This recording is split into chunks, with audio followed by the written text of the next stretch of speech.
Welcome back to the Fixed Ops Roundtable. Robert Donovan is the CEO and founder of a company called DOM360. He's a thought leader in the industry. He's been a big force to be reckoned with for many, many years. I want to welcome him. This is their first time on the Fixed Ops Roundtable. Robert, welcome to the conference. Thank you, Ted. That was very kind of you. Robert, all true, and I've heard so much and watched so much about what DOM360 is doing throughout the industry. And I thought today, you as a thought leader in the industry, I'd like to have a conversation with you, of course, about how the industry has been evolving and changing, but how a lot of these things have impacted the customer and the customer experience, which I know that's right in your wheelhouse. That's what we do. So back in the day, it was maybe tires for life, or now it's there's a big focus on fixed ops, and it really is about communicating to the customer what's in it for them. What can we offer the customer, and how can we make their experience the best it can be, and how are they going to choose our client or our dealer over the guy down the street, because everybody offers this stuff, and we're competing with independent repair facilities as well.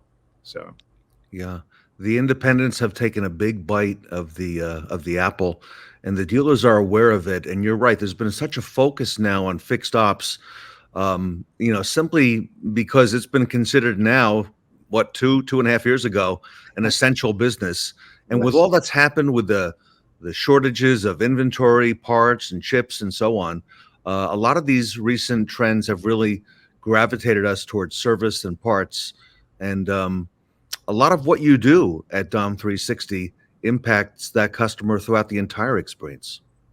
Well, there's one of the things that has happened in COVID is the dealers have pulled back on their share of voice in the market. So, whatever billboards or radio buy or TV, and we're still trying to figure out how OTT shakes out, and Netflix, going to have commercials and all that. But we really have to market the dealership in a way that the customer can take that next step in that journey and feel comfortable about it. We've spent a lot of time coming up with the best mousetraps on the variable side, and call to actions and buttons and e-pricers and all this stuff. But is the service scheduler button the easiest way to do it? Is it a double opt-in with a text? Is it a mobile website? Is it really just doing outreach the old-fashioned way, which dealerships that do that do it very well, and staying on top of the actual unit? So there's many different ways to skin that cat, but really, making it the best possible experience for the customer is what we're all about, and how we help our dealers win. A number of the things you just mentioned are very dominant topics at the Fixed Ops Roundtable. One of them I'll mention was that online scheduler, all right, and the consumer's experience in going through that. And I see now there are a lot of studies, a lot of dealers involved with exactly what that does with the customer. I got to ask you, how are all these trends, because everything is starting online now and staying online, how are all these trends affecting marketing and advertising agencies, and how are companies like yours meeting that challenge? Well, I mean, with the shortage of new cars, then you skew to a used car naturally, which is where our dealers have been selling cars lately. Okay, so if you look at a new car demographic, we're typically 35 to 54. Historically, that's been, the demographic for a new car. You're a little bit older, a little bit more mature, your credit's established. A used car buyer is a younger buyer, right? So that's usually the 18 to 34-year-old, right? So this is somebody that is probably just getting going, not as sophisticated, looking for the best possible deal. So if we've spent the last 2 years selling used cars, and we have a younger skewing buyer inherently, what are we doing? How are we adjusting that marketing message for that younger skewing buyer that may see the dealership as, oh, I can't afford to service my car there, I'm going to go to this independent repair facility? How do we make sure that they're comfortable?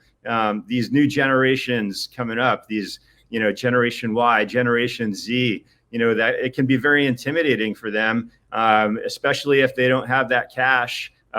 Even financing a service repair order, we see things like this happening, and dealerships that are taking advantage of this piece is providing dividends for them. So, and I also see communicating with them in a different way, depending on the buyer and how, for example, one of the topics we've been discussing is how they pay for a service.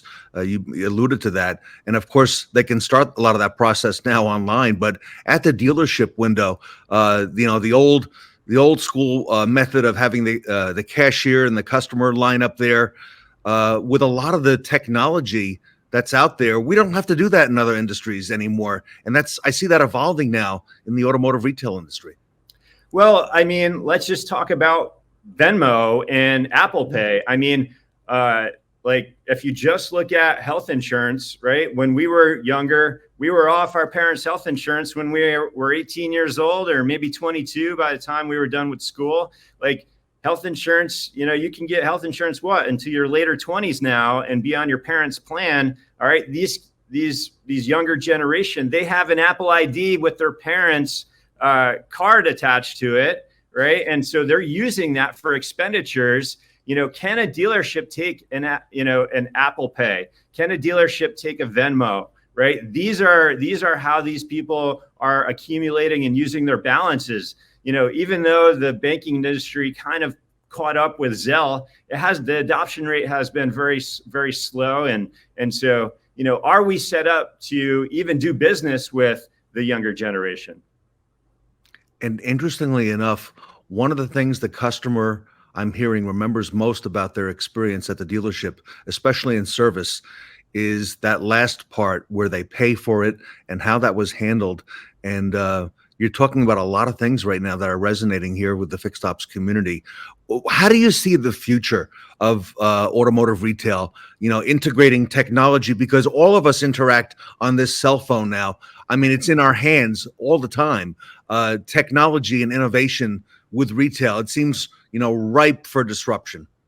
Well, I mean, as long as we have an internal combustion engine, we will have a representative dealer within a 5-mile radius of a customer in a PMA in a large market, small market, maybe a little bit further out.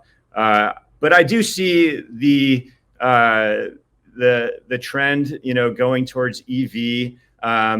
Is this sustainable? I mean, we're building all of this infrastructure for electric vehicles and powering that electricity with coal power. So, I mean, it's a little bit of a change of a little bit of sleight of hand there. So, as the industry evolves over the next 10 years, I think we're going to see just a Porter's 5 forces. You're going to see new entrants. You're going to see, China's been chomping at the bits to get in here several times with their EVs. I mean, they have a $5,000 EV right now that they would love to be selling here in the United States, and so I think you're going to see, the Attorney General laws and NADA kind of battling for the dealers and all that stuff.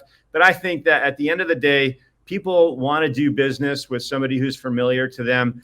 You don't want to have an Uber Eats experience. When the pizza came back in the day, you called the pizza place and you're like, hey man, the cheese slid on my pizza. You got to do something for me.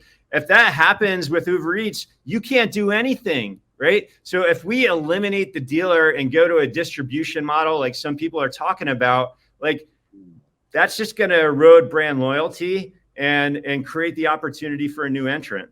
So you're doing a lot at DOM360 on that customer experience. I want to talk to you about some of the things that you've been involved with some of the dealers who are familiar with the Fixed Ops Roundtable. I learned from speaking to you in the green room earlier, I didn't realize you've also got a background, Robert, you personally, as a technician, as a diesel tech. Would you mind just maybe giving us a little bit of color on that before we talk about some of the success stories? I was in the trenches. So my first 4 years in the Marine Corps, I was attached to a reconnaissance battalion in the Marines. It was a light armored vehicle, so an eight-wheeled vehicle. It had some propellers on the back so we could go in the water. And I learned everything about these vehicles. We just sent a bunch of them to Ukraine. But you know, in the Marines, you got to be able to shoot, move, and communicate for that vehicle to be up and running. Otherwise, it's on deadline, and the deadline report goes all the way up to the general, you know, who runs the base or runs that command. So you don't want to be on the deadline report, and so we need to keep our vehicles shooting, moving, and communicating, and so it was always mission critical for us to do that, whether you know we had the resources or not. There was a lot of MacGyvering going on. When you're out in the middle of nowhere, you just got to be able to fix it. And so so there was always the mission accomplishment side of things, which was, you know, it really makes me sympathize with technicians and really what they go through. And I think that it's the core and heartbeat of a dealership. Well, thank you for your service. Okay, first of all, and I know that you at DOM360 are very involved in fixed ops. I saw recently, just a few weeks ago, a big announcement with Update Promise, who's very well known here at the Fixed Ops Roundtable with DOM360, and Kurt Nixon is a great friend of the Fixed Ops Roundtable and the entire family. Tell us a little bit more about that, because I think that's very interesting for fixed ops. I think it was a series of serendipitous events. We really had the client as the driver. I mean, we all know Gino Walsh. He's fantastic. He's a thought leader. He's always thinking about the next greatest thing. So it was really like his baby. He wanted us to do the marketing, Update Promise to do the tech, and then, you know, let's hold everybody accountable by having VistaDash do independent reporting, right? And it was really great because like he got the unadulterated everything. And so, you know, we positioned Update Promise, again, customer centric, broke it down shotgun style, so the customer really understood the value prop of that tech.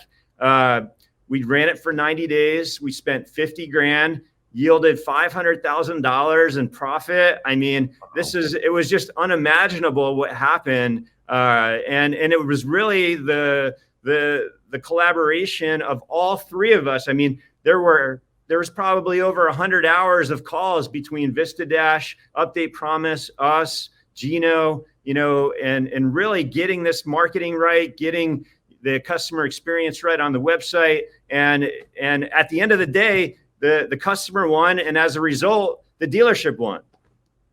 Wow. So, you know, all those names, you know, Dan Moore at VistaDash, Veronica Dunford, Kurt Nixon, Update Promise, and, you know, they're all on the roundtable. They're all, you know, speaking to various different things.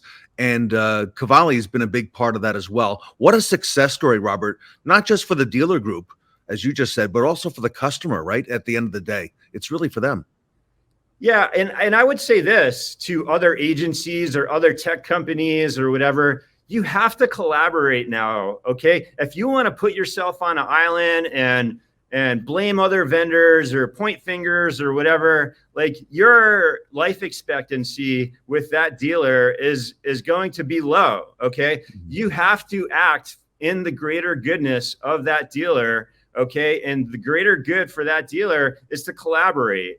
And that's always been one of our mantras. And so we have client retention of 5+ years on over 40% of our business. We have clients that have been with us since the beginning for 15 years. Okay. Like this is unheard of in the advertising agency business, where the average client turn is 12 to 18 months. So, yeah, we love it. We love the interaction. It's what we do. It's kind of embedded in our core values, and we don't want the job if we can't effectuate change. So we'll fire ourselves if we can't help, but usually we can help as long as everybody wants to participate.